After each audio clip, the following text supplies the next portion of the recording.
શાંતિ 24/3/2026 આજના મીઠા બાબાના મધુર મહાવાક્ય। મીઠા બાળકો, તમારે ગ્રહસ્થ વ્યવહારમાં રહેતા કમળ ફૂલ સમાન પવિત્ર બનવાનું છે। એક બાપની મત પર ચાલવાનું છે।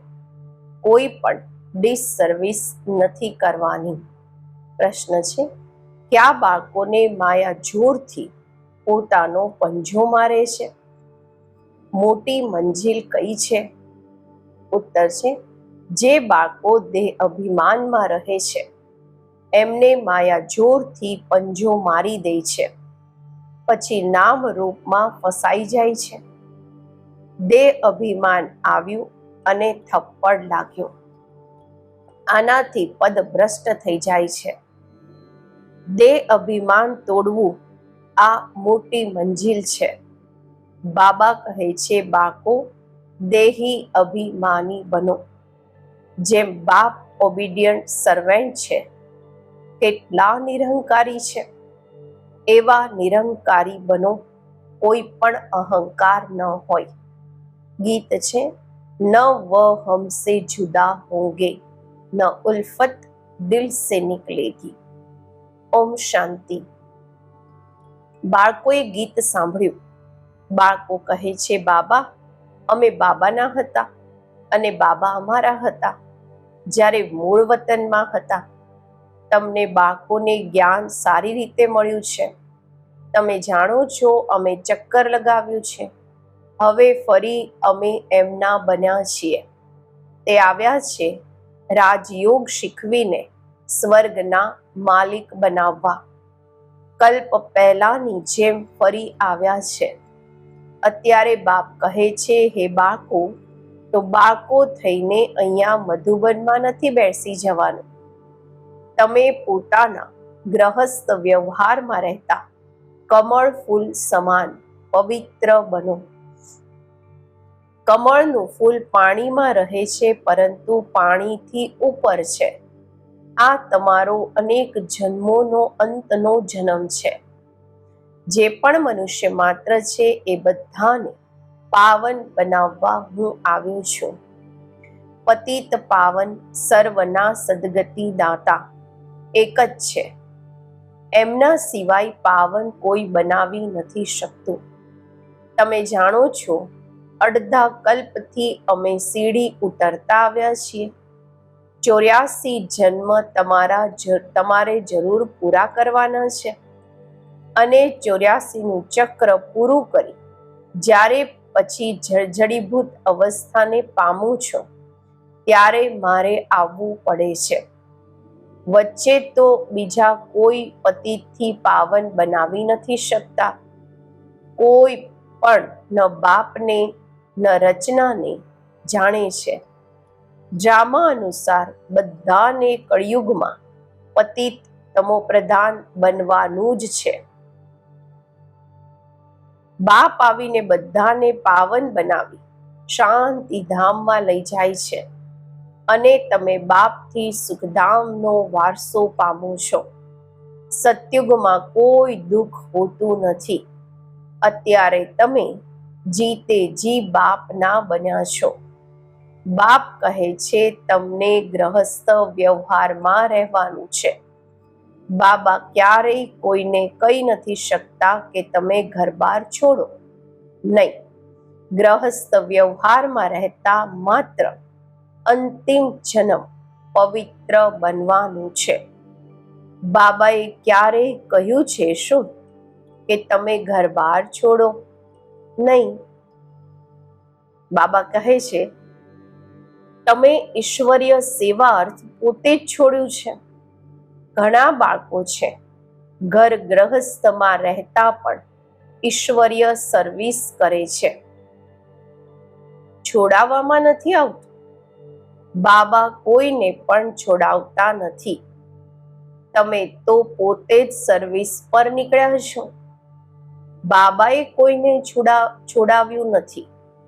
તમારા લૌકિક બાપ લગ્નના માટે કહે છે, તમે નથી કરતા કારણ કે તમે જાણો છો કે અત્યારે મૃત્યુ લોકનો અંત છે, શાદી બરબાદી જ થાય છે. બાબા કહે છે, પછી અમે પાવન કેવી રીતે બનીશું? અમે કેમ નહીં ભારતને સ્વર્ગ બનાવવાની સેવામાં લાગી જઈએ? બાળકો ઈચ્છે છે કે રામ રાજ્ય હોય, બોલાવે છે ને, હે પતિત પાવન સીતારામ, હે રામ આવીને ભારતને સ્વર્ગ બનાવો. કહે પણ છે, પરંતુ સમજતા કંઈ નથી. સંન્યાસી લોકો કહે છે, આ સમયનું સુખ કાગ વિષ્ટાના સમાન છે. બરોબર છે, પણ એવું અહીંયા સુખ તો છે જ નહીં. કહેતા રહે છે, પરંતુ કોઈની બુદ્ધિમાં નથી. બાપ કોઈ દુઃખના માટે આ સૃષ્ટિ થોડી રચે છે. બાપ કહે છે, શું તમે ભૂલી ગયા છો? સ્વર્ગમાં દુઃખનું નામ નિશાન નથી રહેતું. ત્યાં કંસ વગેરે ક્યાંથી આવ્યા? આ બેહદના બાપ જે સંભળાવે છે એમની મત પર ચાલવાનું છે. પોતાની મનમત પર ચાલવાથી બરબાદી કરી દે છે. આશ્ચર્યવત સુનંતી કથંતી ભાગંતી કે ટ્રેટર બનંતી.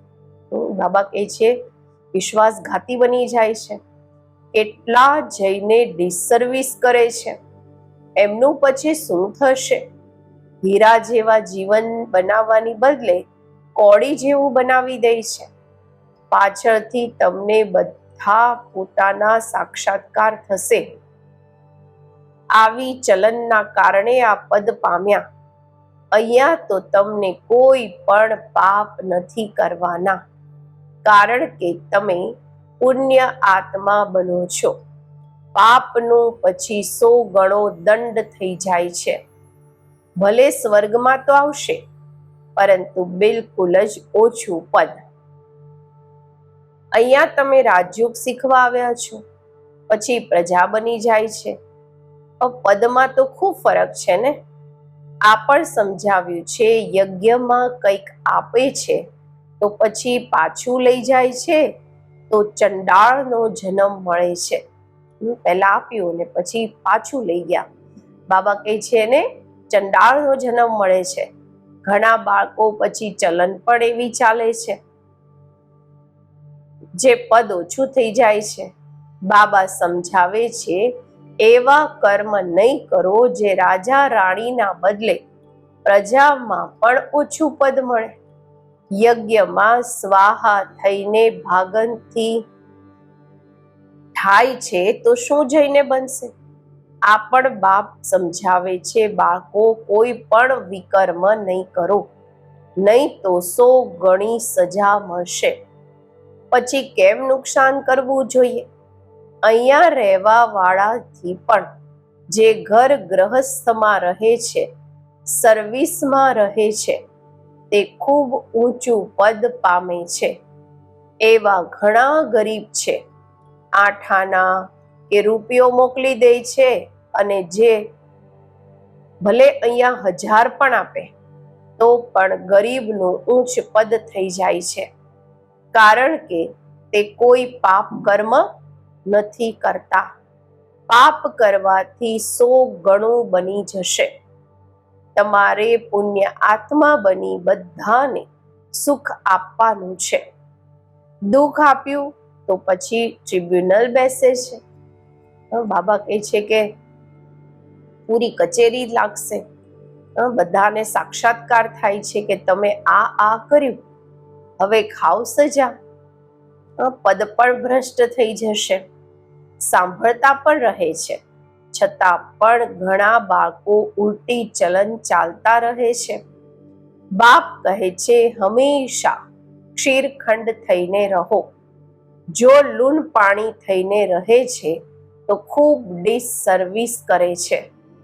કોઈના નામ રૂપમાં ફસાઈ જાય છે તો આ પણ ખૂબ પાપ થઈ જાય છે. માયા જેમ કે એક ઉંદર જેવી છે, ફૂંક પણ આપશે અને કાપતી પણ રહેશે. લોહી પણ નીકળી આવે છે, ખબર પણ નથી પડતી. માયા પણ બ્લડ કાઢી દે છે, લોહી કાઢી દે છે, એવા કર્મ કરાવી દે છે જે ખબર પણ નથી પડતી. 5 વિકાર એકદમ માથું ફેરવી લે છે. બાબા સાવધાની તો આપશે ને, એવું ન હોય જે પછી ટ્રિબ્યુનલની સામે કહે, કચેરીની સામે કહે કે અમને સાવધાન થોડી કર્યા હતા. તમે જાણો છો, ઈશ્વર ભણાવે છે. પોતે કેટલા નિરંકારી છે. કહે છે અમે ઓબિડિયન્ટ સર્વેન્ટ છીએ, સેવક છીએ. કોઈ બાળકોમાં કેટલો અહંકાર રહે છે. બાબાના બનીને પછી એવા કર્મ કરે છે જે વાત નહીં પૂછો. આનાથી તો જે બાર ગ્રહસ્થ વ્યવહારમાં રહે છે તે ખૂબ ઊંચા ચાલી જાય છે. દેહ અભિમાન આવતા જ માયા જોરથી પંજો મારી દે છે. દેહ અભિમાન તોડવું આ ખૂબ મોટી મંજિલ છે. દેહ અભિમાન આવ્યું અને થપ્પડ લાગ્યો તો દેહ અભિમાનમાં આવવું જ કેમ જોઈએ, જે પદ ભ્રષ્ટ થઈ જાય. એવું ન હોય ત્યાં જઈને બાબા કહે છે ઝાડુ લગાવવું પડે, સત્યુગમાં જઈને ઝાડુ લગાવવું પડે. હવે જો બાબાથી કોઈ પૂછે તો બાબા બતાવી શકે છે, પોતે પણ સમજી શકે છે કે હું કેટલી સેવા કરું છું, અમે કેટલાઓને સુખ આપ્યું છે. બાબા મમ્મા બધાને સુખ આપે છે, કેટલા ખુશ થાય છે. બાબા બોમ્બેમાં કેટલી જ્ઞાન ડાન્સ કરતા હતા, ચાત્રક ઘણા હતા ને. સાંભળવા વાળા બાળકો એકદમ ચાત્રક બનીને, તરસ્યા બનીને બાબાની પાસે બેઠા હોય તો બાબા પણ જ્ઞાનની પોઈન્ટ્સ ખૂબ સરસ સરસ સંભળાવે. બાબા કહે છે કે બાબા બોમ્બેમાં કેટલી જ્ઞાન ડાન્સ કરતા હતા, ત્યાંના બાળકો ચાત્રક હતા ને. બાપ કહે છે ખૂબ ચાત્રકની સામે જ્ઞાનની ડાન્સ કરું છું તો સારી સારી પોઈન્ટ્સ નીકળે છે, ચાત્રક ખેંચે છે. તમારે પણ એવા બનવાનું છે, ત્યારે તો ફોલો કરશો. શ્રીમત પર ચાલવાનું છે. પોતાની મત પર ચાલીને બદનામી કરી દે છે તો ખૂબ નુકસાન થઈ જાય છે. અત્યારે બાપ તમને સમજદાર બનાવે છે. ભારત સ્વર્ગ હતું ને, હવે એવું કોઈ થોડી સમજે છે. ભારત જેવો પાવન કોઈ દેશ નથી, કહે છે, પરંતુ સમજતા નથી કે અમે ભારતવાસી સ્વર્ગવાસી હતા, ત્યાં અથાહ સુખ હતા. ગુરુ નાનકે ભગવાનની મહિમા ગાઈ છે કે તે આવીને મૂત પલીતી કપડાં ધુએ છે. જેમની જ મહિમા છે એક ઓમકાર, નિરાકાર, સતનામ, અકાલ મૂર્ત, અયોની, નિર્વૈર, નિર્ભય. શિવલિંગની બદલે અકાલ તખ્ત નામ રાખી દીધું છે. હવે બાપ તમને આખી સૃષ્ટિનું રહસ્ય સમજાવે છે. બાળકો એક પણ પાપ નહીં કરતા, નહીં તો 100 ગણું થઈ જશે. મારી નિંદા કરાવી તો પદ ભ્રષ્ટ થઈ જશે. ખૂબ સંભાળ કરવાની છે. પોતાનું જીવન હીરા જેવું બનાવો, નહીં તો ખૂબ પસ્તાશો. જે કંઈ ઉલટું કર્યું છે તે અંદરમાં ખાતું રહેશે. શું કલ્પ અમે એવું કરીશું જેનાથી નીચું પદ પામીએ? બાપ કહે છે માત પિતાને ફોલો કરવા ઈચ્છો છો તો સચ્ચાઈથી સર્વિસ કરો. માયા તો ક્યાંય ને ક્યાંય ઘૂસીને આવશે. સેન્ટર્સની હેડ્સને ખૂબ અહંકારી થઈને રહેવાનું, નિરંકારી થઈને રહેવાનું છે. બાપ જુઓ કેટલા નિરંકારી છે. ઘણા બાળકો બીજાથી સેવા લે છે. બાપ કેટલા નિરંકારી છે, ક્યારેય કોઈ પર ગુસ્સો નથી કરતા. બાળકો જો નાફરમાન બરદાર હોય તો બાપ એને સમજાવી તો શકે છે. તમે શું કરો છો?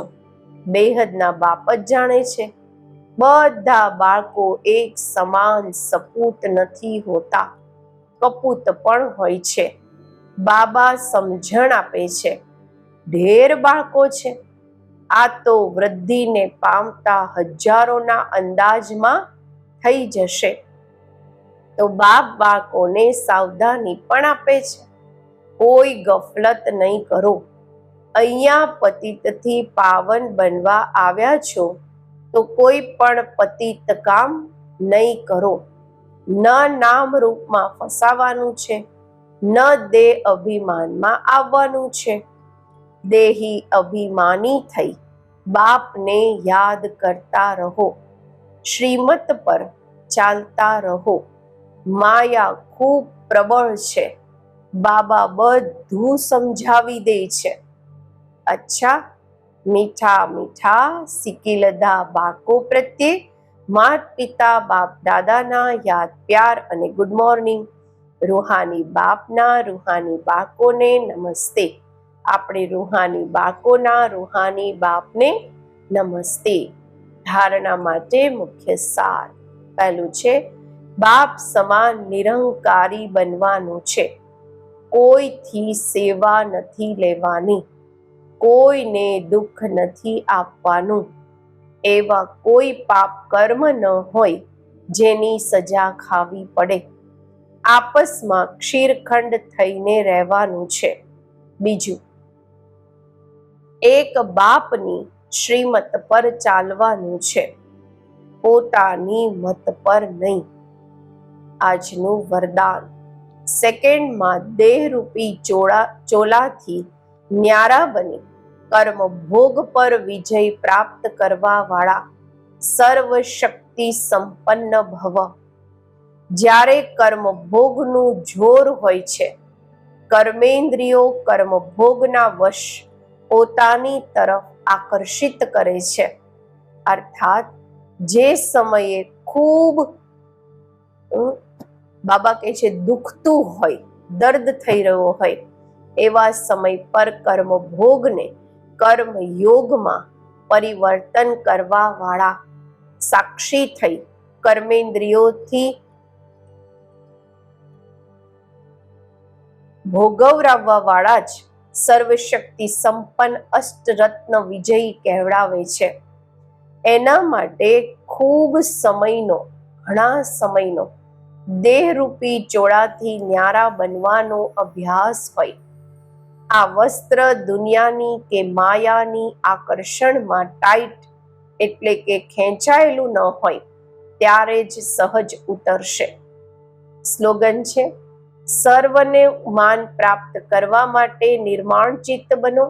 નિર્માણતા મહાનતાની નિશાની છે. માતેશ્વરીજીના અનમોલ મહાવાક્ય. ઈશ્વર સર્વવ્યાપી નથી. એનું પ્રમાણ શું છે? શિરોમણી ગીતામાં જે ભગવાનનું વાચ છે, બાળકો, જ્યાં જીત છે ત્યાં હું છું. આ પણ પરમાત્માના મહાવાક્ય છે. પહાડોમાં જે હિમાલય પહાડ છે એમાં હું છું, અને સાપોની કાળી નાગમાં હું છું. એટલે પર્વત, ઊંચા પર્વત, કૈલાસ પર્વત બતાવે છે, અને સાપોમાં કાળો નાગ, કાલી નાગ. તો એનાથી સિદ્ધ છે કે પરમાત્મા જો સર્વ સાપોમાં કેવળ કાળા નાગમાં છે, તો સર્વ સાપોમાં એનો વાસ તો નહીં થયો ને. જો પરમાત્મા ઊંચાથી ઊંચા પહાડમાં છે, એટલે કે નીચા પહાડોમાં નથી. અને પછી કહે છે જ્યાં જીત ત્યાં મારો જન્મ, એટલે કે હું હારમાં છું જ નહીં. હવે આ વાતો સિદ્ધ કરે છે કે પરમાત્મા સર્વવ્યાપી નથી. એક તરફ એવું પણ કહે છે, અને બીજી તરફ એવું પણ કહે છે કે પરમાત્મા અનેક રૂપમાં આવે છે. જેમ પરમાત્માને 24 અવતારોમાં બતાવ્યા છે. કહે છે કચ્છ, મચ્છ વગેરે બધા રૂપ પરમાત્માના છે. હવે આ છે એમનો મિથ્યા જ્ઞાન. એમ જ પરમાત્માને સર્વત્ર સમજી બેઠા છે. જ્યારે કે આ સમયે કળિયુગમાં સર્વત્ર માયા જ વ્યાપક છે. તો પછી પરમાત્મા વ્યાપક કેવી રીતે થયા? ગીતામાં પણ કહે છે કે હું પછી માયામાં વ્યાપક નથી. એનાથી સિદ્ધ છે કે પરમાત્મા સર્વત્ર છે, સર્વત્ર નથી. બીજું, નિરાકારી દુનિયા, આત્મા ને પરમાત્માના રહેવાનું સ્થાન. હવે આ તો અમે જાણીએ છીએ કે જ્યારે અમે નિરાકારી દુનિયા કહીએ છીએ તો નિરાકારનો અર્થ આ નથી કે એનો કોઈ આકાર નથી. જેમ અમે નિરાકારી દુનિયા કહીએ છીએ તો એનો મતલબ છે કે જરૂર કોઈ દુનિયા છે, પરંતુ એનું સ્થૂળ સૃષ્ટિ જેમ આકાર નથી. એમ પરમાત્મા નિરાકાર છે, પરંતુ એનું પોતાનું સૂક્ષ્મ રૂપ અવશ્ય છે. તો અમે આત્મા અને પરમાત્માનું ધામ નિરાકારી દુનિયા છે. આપણી આત્મા અને પરમાત્માનું ધામ એ નિરાકારી દુનિયા પરમધામ છે. તો જ્યારે અમે દુનિયા અક્ષર કહીએ છીએ તો એનાથી સિદ્ધ છે કે તે દુનિયા છે અને ત્યાં રહીએ છીએ ત્યારે તો દુનિયા નામ પડ્યું. હવે દુનિયાવી લોકો તો સમજે છે પરમાત્માનો રૂપ પણ અખંડ જ્યોતિ તત્વ છે. તે થયું પરમાત્માના રહેવાનું ઠેકાણું, જેને રિટાયર્ડ હોમ કહે છે. પરમધામ છે રિટાયર્ડ હોમ. તો અમે પરમાત્માના ઘરને પરમાત્મા નથી કહી શકતા. હવે બીજું છે આકારી દુનિયા, જ્યાં બ્રહ્મા વિષ્ણુ શંકર દેવતાઓ આકારી રૂપમાં રહે છે. અને આ છે સાકારી દુનિયા, જેના બે ભાગ છે. એક છે નિર્વિકારી સ્વર્ગની દુનિયા, જ્યાં અડધો કલ્પ સર્વદા સુખ છે, પવિત્રતા અને શાંતિ છે. બીજું છે વિકારી કળિયુગી દુઃખ અને અશાંતિની દુનિયા.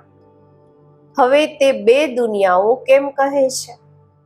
કારણ કે આ જે મનુષ્ય કહે છે સ્વર્ગ અને નર્ક બંને પરમાત્માની રચેલી દુનિયા છે.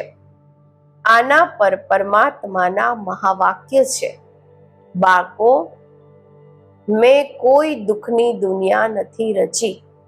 જે મેં દુનિયા રચી છે તે સુખની રચી છે. અત્યારે આ જે દુઃખ અને અશાંતિની દુનિયા છે તે મનુષ્ય આત્માઓ પોતે પોતાને અને મુજ પરમાત્માને ભૂલવાના કારણે આ હિસાબ કિતાબ ભોગવી રહ્યા છે. બાકી એવું નહીં, જે સમયે સુખ અને પુણ્યની દુનિયા છે ત્યાં કોઈ સૃષ્ટિ નથી ચાલતી. હા, અવશ્ય જ્યારે અમે કહીએ છીએ કે ત્યાં દેવતાઓનું નિવાસ સ્થાન હતું તો ત્યાં બધા પ્રવૃત્તિ ચાલતી હતી, પરંતુ એટલું જરૂર હતું ત્યાં વિકારની પેદાઈશ નહીં હતી, જેના કારણે આટલા કર્મ બંધન નહીં હતા. તે દુનિયાને કર્મ બંધન રહિત સ્વર્ગની દુનિયા કહે છે. તો એક છે નિરાકારી દુનિયા, બીજી છે આકારી દુનિયા અને ત્રીજી છે સાકારી દુનિયા. અચ્છા, ઓમ શાંતિ. અવ્યક્ત ઇશારા છે. નિશ્ચયના ફાઉન્ડેશનને મજબૂત કરી સદા નિર્ભય અને નિશ્ચિંત રહો. સાકારમાં જો કોઈ નિમિત્ત શ્રેષ્ઠ આત્મા સાથે હોય છે તો એનાથી કોઈ પણ વાત વેરીફાઈ કરાવીને પછી કરીશું, તો નિશ્ચય બુદ્ધિ થઈને કરીશું. નિર્ભયતા અને નિશ્ચય બંને ગુણોને સામે રાખીને કરીશું. તો જ્યાં સદા નિશ્ચય અને નિર્ભયતા છે ત્યાં સદૈવ શ્રેષ્ઠ સંકલ્પની વિજય છે. જે પણ સંકલ્પ કરો છો, જો સદા નિરાકાર અને સાકાર સાથે કે સન્મુખ છે તો વેરીફાઈ કરાવ્યા પછી એને બતાવીને ચેક કરાવીને પછી નિશ્ચય અને નિર્ભયતાથી કરો. એનાથી સમય પણ વેસ્ટ નહીં જશે. ઓમ શાંતિ.